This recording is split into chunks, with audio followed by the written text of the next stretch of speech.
It was late summer of 2019. My sister's birthday was coming up, and she'd been hinting for months about wanting a particular antique music box she'd seen online. She'd been dreaming of it for years, but the prices were insane, far beyond what I could afford. I scoured second-hand marketplaces every evening after work, scrolling through dozens of listings that were either overpriced or in terrible condition. Then finally I found one that seemed perfect. It looked almost new, with intricate carvings of dancing ballerinas and a tiny music cylinder that seemed to glint under the photo's soft lighting. The seller, a man named Gideon, responded almost immediately. He was polite, precise, and never rushed the conversation, but he refused phone calls. Everything was handled over text. He mentioned he worked nights at a hospital and was usually unavailable until 11 p.m., which struck me as unusual, but I assumed it was just a busy schedule. My sister's birthday was in 2 days, so I knew I had to act fast. Late that evening, he texted that he would finish work early tonight. My pulse quickened. I borrowed my dad's old station wagon and set off, GPS barely recognizing the road to his place. After several wrong turns, I finally reached a narrow, winding path that cut through a dense forest. At the end was a large, crumbling Victorian house, partially hidden under ivy and overgrown bushes. The windows reflected the moonlight in a way that made them look like blank, staring eyes. I parked the car on the cracked driveway and stepped out. The air was heavy and still. The only sounds were distant crickets and the occasional rustle of branches. The front door was enormous, wooden, and slightly warped. When I knocked, it creaked loudly through the silent house. After a tense few seconds, it opened, revealing Gideon. He was tall and thin, with sunken eyes that gave him a hollow, almost spectral look. He smiled, but it didn't reach his eyes. "The music box is upstairs," he said in a soft, flat voice. I followed him reluctantly, each step on the wooden floorboards echoing ominously. The staircase was steep and narrow, and both sides were lined with closed doors. I noticed a few were slightly ajar, and in one I caught a glimpse of a figure sitting motionless on the edge of a bed, staring directly at me. My stomach churned. Gideon didn't react, simply leading me down the hallway to the last room. Inside, the music box rested on a small table under a dim lamp. I cautiously picked it up, winding the key and letting the ballerina spin. The delicate melody filled the air, but a soft creak echoed from the hallway behind me. I froze. Gideon stood near the doorway, staring down the hall with an intensity that made my skin crawl. Then he looked back at me, forcing a polite smile. "Do you like it?" he asked. "Yes, it's perfect," I said, my voice shaking slightly. "I'll just grab a blanket to help carry it out," he replied, walking away. The second he left, I heard footsteps sprint past the door, soft at first, then a sudden rush that stopped just out of sight. My heart raced. "Hello," I called, but no one answered. The air in the room seemed to thicken. I debated whether to investigate or leave immediately. My gut screamed at me to run. Finally, I decided to head for the stairs, clutching the music box tightly. Halfway down, I saw Gideon hurrying toward me, his hands strangely hidden behind his back. "Everything okay?" he asked, his voice calm, but that smile made my blood run cold. I froze, wondering what he was hiding. I didn't wait. I sprinted to the car, slammed the door, and started the engine. That's when I noticed something was off. The station wagon was tilting to one side. Glancing down, I realized he'd slashed the tires. Panic surged, but I managed to drive out slowly, heart pounding, tires screeching over the gravel. After I got home, I called the police. They questioned Gideon, but he refused to cooperate. No other witnesses existed, and I had no proof linking him to the tire damage. The whole experience left me shaken for weeks. Even now, every time I see that music box on my sister's shelf, I can't shake the memory of the dark hallway, the silent figure on the bed, and the way Gideon watched me leave like he could predict every move I'd make. I'll never forget that night, not the music, not the house, but the suffocating sense of dread that hung over the entire place. Something about that house, that hallway, and that man was profoundly wrong.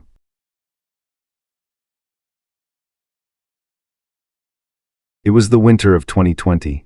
I had just moved into my first apartment in a small town, trying to decorate the space on a very tight budget.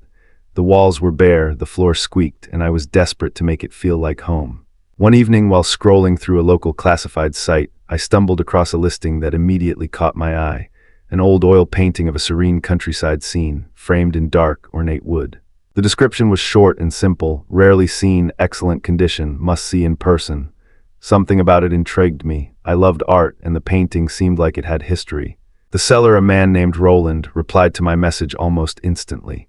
He was polite, almost unnervingly so, and insisted that we meet late in the evening because he worked during the day. I hesitated. I'm usually careful about meeting strangers at night, but the painting was perfect, and my apartment needed something to make it feel alive. After a few exchanges, I agreed. The meeting spot he suggested was unusual, a storage unit at the far end of town. GPS confirmed it existed, but the route took me through streets that were deserted, dark, and silent. The winter wind cut sharply against my face as I drove, and the streetlights cast long shadows across the pavement. My phone kept buzzing with directions, but the closer I got, the more the surrounding area seemed empty.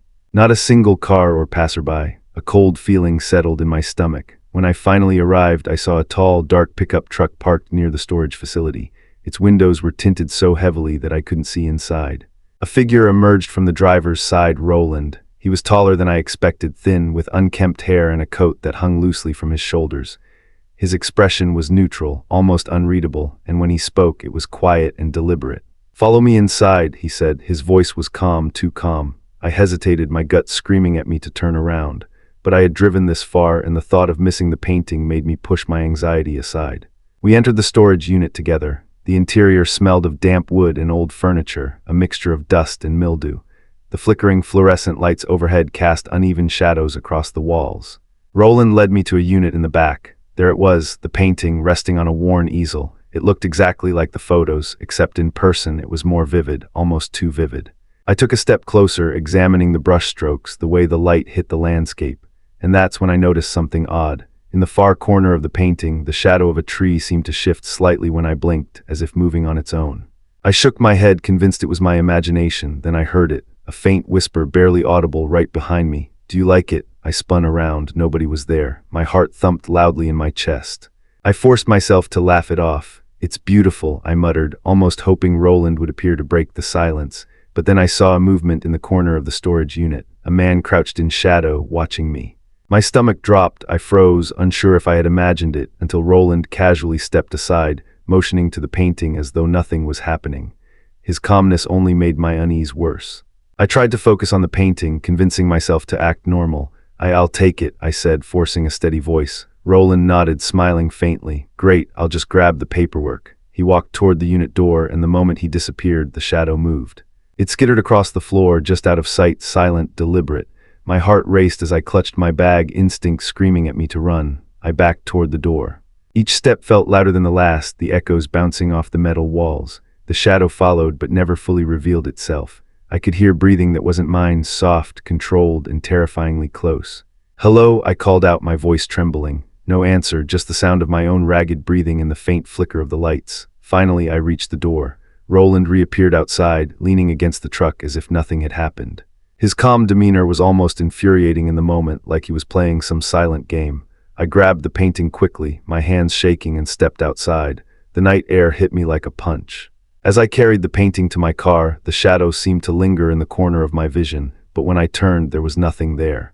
My instincts screamed at me not to look back, so I didn't. I loaded the painting, locked the doors, and drove off as quickly as possible.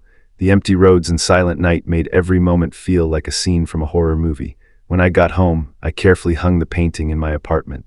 I kept the lights on for the rest of the night, heart still racing from the encounter. I called the local police the next day, explaining the situation, but they couldn't do much.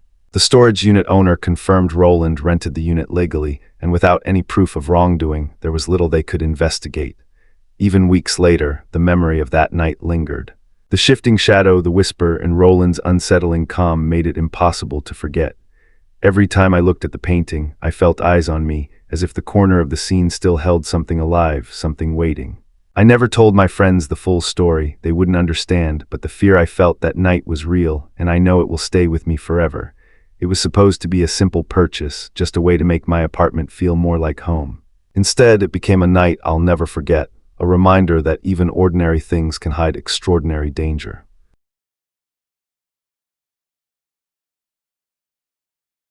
It was early spring of 2021, and I was trying to set up a small home office.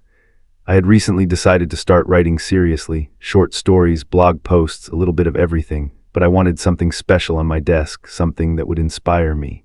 I stumbled across a listing online for a vintage typewriter, an old Underwood from the 1920s with glossy black paint, brass keys, and intricate etchings along the side. The photos were captivating. It looked like it had come straight out of a classic film, worn but elegant, the keys gleaming even in the dim light of the seller's apartment. The price was fair, much lower than I expected for something that looked so rare. I messaged the seller, a man named Harold, who responded almost immediately. He was polite, professional, and insisted on meeting late in the evening because he worked during the day. Normally, I would have hesitated, but something about the typewriter made me overlook my instincts. I agreed to meet him at his apartment that night, even though it was several towns away and past sunset. I borrowed my friend's car, telling myself it would be fine. The drive was long and winding, along roads that were barely lit and lined with dense trees. The deeper I drove, the quieter it got. No cars, no streetlights, just the sound of my tires crunching gravel and the occasional wind rustling the branches. My heart began to thump in a rhythm that matched the click-clack of my blinker. By the time I reached Harold's building, a tall, decaying brick apartment complex, I was already uneasy. The place looked abandoned. Windows were cracked, some boarded up. The flickering light above the main entrance barely illuminated the steps leading up. I rang the buzzer for Harold's unit. No response. I rang again. Finally, the door clicked and he appeared, a tall, lean man with an expressionless face. His hair was greasy and unkempt, and his eyes seemed almost too dark, too hollow, like they were missing something essential. "Come in," he said, voice low and calm. I hesitated for a split second but followed him inside. The hallway smelled of mildew and old carpet, paint peeled from the walls in jagged strips. Harold led me up a narrow staircase that groaned under our weight, each step echoing in the silence. My hands were clammy, gripping my bag like a lifeline. When we reached his apartment, I realized it was even stranger than the building. The room was dimly lit, with furniture covered in dusty sheets, shadows pooling in every corner. The typewriter sat in the center of a wooden desk, bathed in the weak glow of a single lamp. It was beautiful, almost hypnotic. I took a cautious step closer, brushing my fingers over the keys, feeling the weight and cold smoothness of the metal. But then I noticed movement. Something shifted in the far corner of the room. A figure crouched there, half hidden in shadow. My pulse jumped. I froze, staring, but Harold acted as though nothing was wrong. "Go ahead, test it," he said, nodding toward the typewriter. I hesitated, feeling an irrational fear. My mind screamed to leave, but my hands slowly began typing, the familiar click-clack echoing too loudly in the eerie silence. The figure in the corner didn't move again, just stared. I tried to ignore it, focusing on the keys, telling myself I was imagining things. Then Harold moved behind me, silently observing, his presence suffocating. "It works perfectly," he said, his voice calm, almost hypnotic. I turned slightly, and he was watching me with an intensity that made my skin crawl. "Do you want it?" "Yes, I think so," I whispered, trying to keep my voice steady. He smiled faintly and said, "Good, I'll help you carry it downstairs." He disappeared into another room, leaving me alone. That's when I noticed the faint sound of breathing that didn't belong to me. Soft, measured, and coming from the corner where the figure had been. My heart raced. I slowly turned, and the figure was gone. The apartment seemed impossibly quiet now, but the feeling of being watched didn't leave me. I quickly packed the typewriter, careful not to make a sound. As I moved toward the door, I felt a presence behind me again. The hairs on my neck stood on end. I didn't dare look. My instincts screamed at me to run. Harold reappeared, holding the lamp high as if guiding me out. "Careful," he said calmly, but the way he said it, I couldn't tell if he meant the typewriter or me. I hurried past him, down the stairs, and into the night.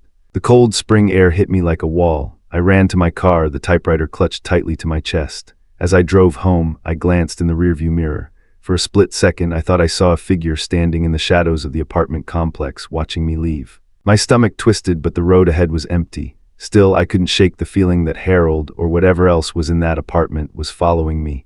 When I finally reached home, I placed the typewriter carefully on my desk. I wanted to start typing immediately, to distract myself from the night's events. But as I sat down and pressed the first key, I noticed something chilling. The letters I typed weren't forming the words I intended. Instead, they spelled out a message I hadn't typed. "You shouldn't have come here." I recoiled, my hands trembling. I checked the keys. Everything seemed normal. My mind tried to rationalize it. Maybe it was a glitch, or maybe I was imagining it. But then the sound came, a soft, deliberate tap-tap-tap from the corner of the room. I froze, straining to listen. The sound grew louder, moving closer. I didn't wait. I grabbed the typewriter, ran to the front door, and threw it in the backseat of my car. I drove aimlessly for nearly an hour, the city streets eerily empty at this late hour. When I finally calmed down enough to go home, I didn't touch the typewriter for days. Every time I thought about it, I felt the same suffocating fear from Harold's apartment, the same sensation of being watched. Weeks later, I finally called a local antique dealer to examine it. They confirmed it was authentic and in excellent condition, but when I asked if they'd ever seen anything like the typing incident, they shook their heads. No one had. No explanation existed. I kept it anyway, but I never typed a word on it again. Even now, sitting at my desk and glancing at the typewriter, I feel that old fear creeping in. Sometimes I swear I see shadows move just past the corner of my eye. Sometimes I hear the faintest tap of keys when no one is around. I don't know if Harold was a man or something else, but I know one thing. I'll never forget the night I brought that typewriter into my life, and I'll never, ever go back to that apartment to find out. It was supposed to be a simple purchase, a decorative piece for inspiration. Instead, it became one of the most terrifying experiences of my life, a night of whispers, shadows, and a lingering sense of being hunted by something that shouldn't exist. Which one got you the most, 1, 2, or 3, and what would you have done? Tell me in the comments.